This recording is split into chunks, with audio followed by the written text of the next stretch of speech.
Assalamualaikum warahmatullahi wabarakatuh. Perkenalkan, saya Mustafidatus Sawina, mengampu mata pelajaran Pendidikan Agama Islam dan Budi Pekerti di SMA Negeri 1 Tengaran.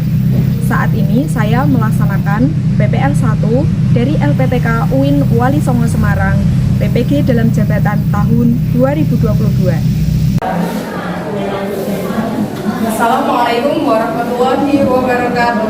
Waalaikumsalam warahmatullahi wabarakatuh. Alhamdulillah, pada kesempatan kali ini kita bisa bertemu untuk melaksanakan kegiatan pembelajaran. Sebelumnya kita berdoa terlebih dahulu dengan membaca surah Al-Fatihah. Al-Fatihah.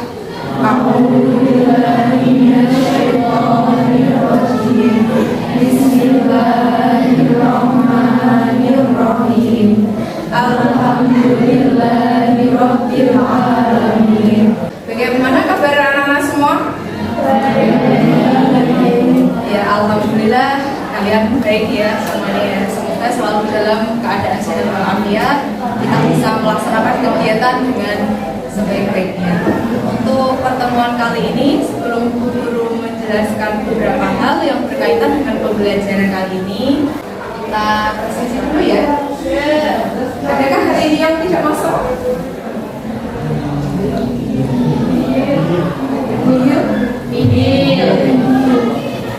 Insya Allah ya, semuanya berangkat. Selanjutnya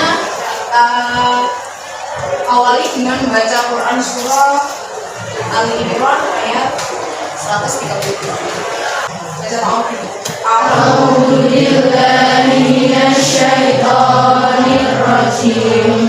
Bismillahirrahmanirrahim.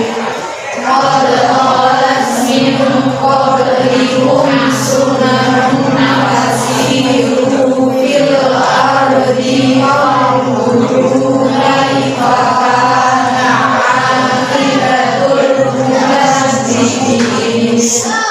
Sadaqallahul azim. Adakah yang membacakan sendiri? Tunjuk jari. Oh iya, ya Inti silakan dibacakan Quran surah Al-Imran ayat 1. Coba Dayana, apa itu sunatullah? Sunatullah adalah ketentuan yang berlaku bahwa yang hak pada akhirnya akan menang yang tidak akan kalah. Ya, jadi bagian dari hal-hal yang sudah menjadi ketentuan dari Allah Subhanahu wa Ta'ala. Sebelum saya menjelaskan materi dan pembelajaran kali ini, coba kita berdinamika dulu ya, biar semangat semuanya, oke? Biar semuanya semangat. PAI Solid, cerdas, berprestasi.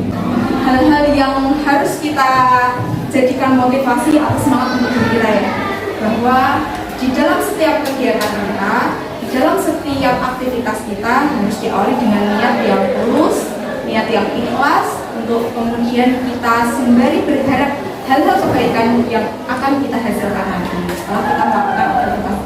Gitu ya anak-anak ya.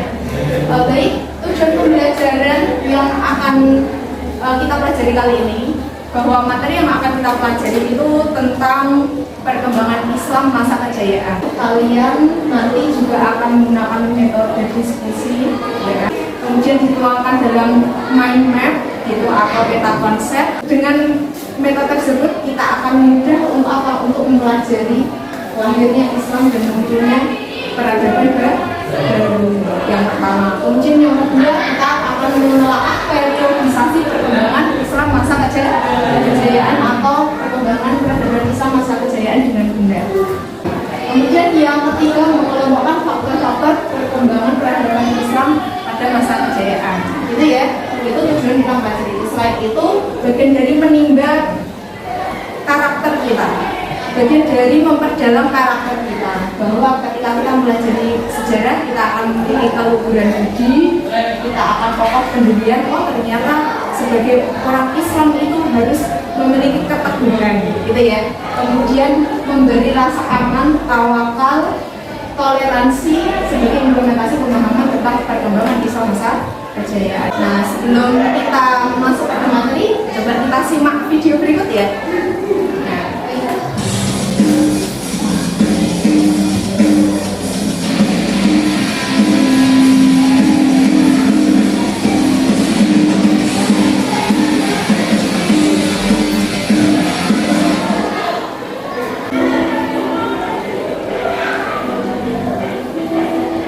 Islam masa lalu yang dominan telah banyak mempengaruhi peradaban umat manusia di dunia ini. Memang merupakan sebuah realitas sejarah. Dengan mengenal kembali masa-masa kejayaan dulu, diharapkan umat Islam secara sadar dan jujur akan mampu melihat kembali kebesaran peradaban Islam masa lalu, sekaligus mengembalikan potensi untuk hadir pada masa kini dan masa yang akan datang. Materi apa yang menurut kalian menarik dari yang tadi sudah kita lihat dari video tersebut? Adakah yang mau menjawab? Oh iya, ini coba. Ya betul. Ada periodisasi kejayaan Islam yang dulu pernah terjadi. Dayana apa? Menurut saya juga tentang kemajuan Indonesia. Ya, jadi Dayana ini tertarik dengan kemajuan Islam baik di Daulah Abbasiyah maupun Daulah Umayyah. Yang lain tidak ada yang ingin mengutarakan? Sudah? Ya. Jadi setelah kita menyimak tayangan tadi, ternyata di situ ada 3 poin yang harus kita ingat betul dan harus kita telaah ketika nanti kita melaksanakan diskusi. Yang pertama tentang hadirnya peradaban Islam. Kemudian yang kedua periodisasi perkembangan Islam, dan yang ketiga ini yang tadi belum ada yang menjawab ya, faktor-faktor yang mempengaruhi perkembangan kejayaan Islam. Baik, selanjutnya kegiatan apa yang akan kita lakukan ya? Oh baik, kita akan melaksanakan diskusi. Mari kita diskusi ya. Kita diskusikan tentang 3 hal tadi. Kita akan membuat 6 kelompok. Ini ada berapa siswa yang hadir? Nah, kita berhitung saja ya, berhitung 1 sampai 6 untuk melaksanakan kegiatan diskusi kelompok. Dari Nindi? 1, 5. Oke, baik. Silakan berkelompok sesuai dengan nomor tadi yang disebutkan ya. Yang menyebutkan 1 berkelompok 1 dan seterusnya. Dari sini kelompok 1 duduk di sebelah sini. Coba bangkunya ditata ya. Baik, sudah berkelompok semua ya. Nah, kita akan bagikan lembar kerja untuk kalian. Nanti kalian baca materinya dulu. Nah, sesuai dengan pembagian materi diskusi setiap kelompok, kelompok 1 dan 2 membahas tentang lahirnya Islam dan munculnya perkembangan peradaban Islam masa kejayaan. Kelompok 1 mana kelompok 1? Kelompok 2? Ya paham ya? Terus yang kelompok 3 dan 4 membahas mengenai periodisasi perkembangan Islam masa kejayaan. Oke? Terus yang kelompok 5 dan 6 membahas mengenai faktor-faktor perkembangan peradaban Islam pada masa kejayaan. Coba kalian nanti telaah apa saja yang muncul di dalam setiap poin tersebut. Gitu ya. Baik, saya bagi dulu lembar kerja ini ya.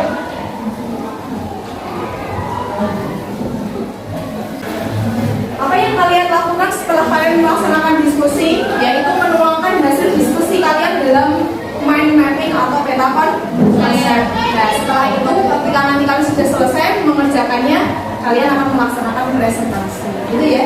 Nah, coba dilihat dulu materinya. Kemudian masing-masing kelompok coba tentukan mind mapping apa yang akan nanti kalian buat. Nah, membuatnya mind mapping bisa dengan media apapun, sebisa kalian.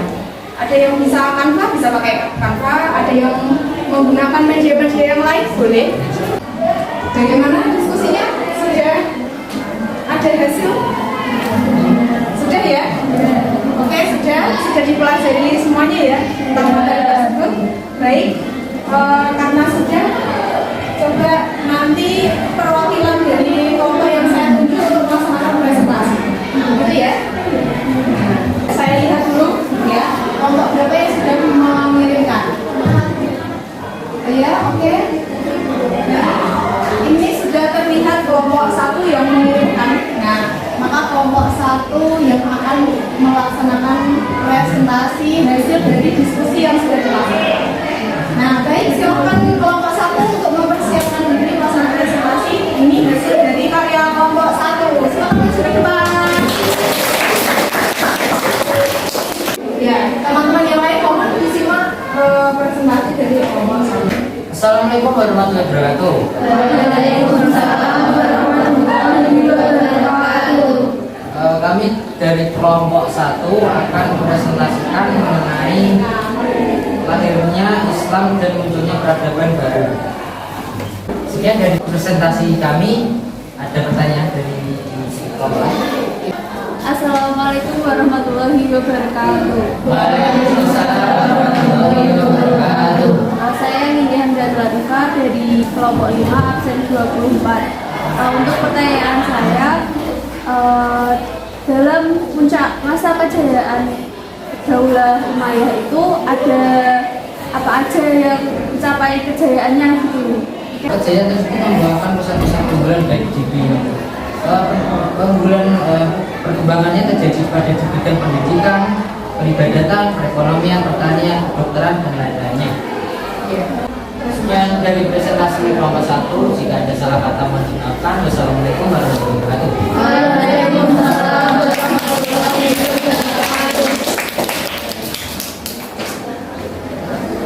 Selanjutnya, kelompok selanjutnya yang tadi sudah mengirimkan tugasnya, yaitu kelompok berapa?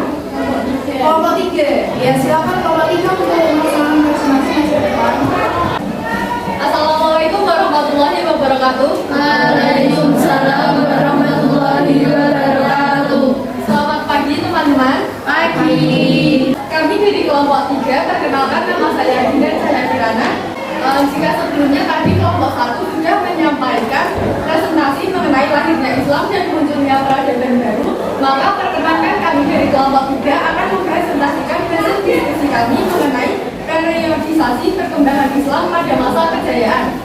Harun Nasution dalam bukunya yang berjudul Islam ditinjau dari berbagai aspeknya, membagi sejarah Islam ke dalam 3 periode besar sebagai berikut. Assalamualaikum warahmatullahi wabarakatuh. Waalaikumsalam warahmatullahi wabarakatuh. Kami dari kelompok 5 di sini ingin mempresentasikan materi faktor pendorong kemajuan Islam. Sebelum itu kami akan memperkenalkan diri terlebih dahulu. Saya Nindya Hamdan Latifah. Untuk mendorong sebuah kemajuan peradaban Islam itu memiliki beberapa faktor. Dan faktor-faktor ini terbagi menjadi 2, yaitu faktor internal dan faktor eksternal. Apa saja toh yang bisa kita simpulkan dalam pembelajaran kali ini? Ya, tadi kalian sudah membahasnya ya, 3 hal tersebut ya, 3 hal tersebut. Semuanya paham atau malah tidak paham? Paham ya, bahwa lahirnya Islam dan munculnya peradaban baru itu terjadi dan mencapai puncak kejayaannya pada masa Bani Abbasiyah dan Bani Umayyah. Kemudian selanjutnya ada beberapa periode pada perkembangan Islam. Kemudian yang terakhir yang tadi kita bahas mengenai faktor-faktor yang mempengaruhi perkembangan Islam, baik dari faktor internal ya maupun eksternal. Dari kesimpulan ini saya ingin meminta salah satu siswa untuk menyampaikan refleksi dari materi yang sudah kita pelajari hari ini. Ya, Dinar, silakan Dinar untuk menyampaikan refleksi dari pembelajaran perkembangan Islam masa kejayaan. Dari yang saya dapatkan mengenai materi pembelajaran periodisasi dan kemajuan Islam, kita jadi dapat pengetahuan baru mengenai sejarah-sejarah yang terjadi di masa lampau dan juga sebagai pengingat kepada kita untuk lebih peduli terhadap peninggalan-peninggalan sejarah yang telah ditinggalkan. Harusnya kita sebagai umat Islam bangga ya, bangga dengan diri kita yang memiliki identitas Islam sebagai seorang muslim. Kita terus berusaha untuk apa? Untuk menggapai kejayaan. Jangan sampai Islam mengalami kemunduran kembali. Gitu ya anak-anak ya. Nah, karena kita sudah cukup untuk melaksanakan kegiatan pembelajaran kali ini, tadi juga sudah disampaikan refleksi juga dari guru. Ada pesan yang terakhir ya. Pesan yang terakhir dalam pembelajaran ya. Barang siapa belum pernah merasakan pahitnya mencari ilmu, lalu sesaat ia akan menelan dengannya kebodohan sepanjang hidupnya. Ini ungkapan dari Imam Syafi'i.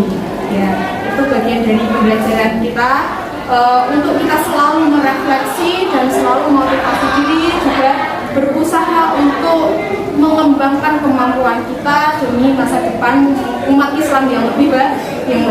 Begitu ya anak-anak ya. Baiklah, mari kita tutup pembelajaran kali ini dengan membaca doa penutup majelis.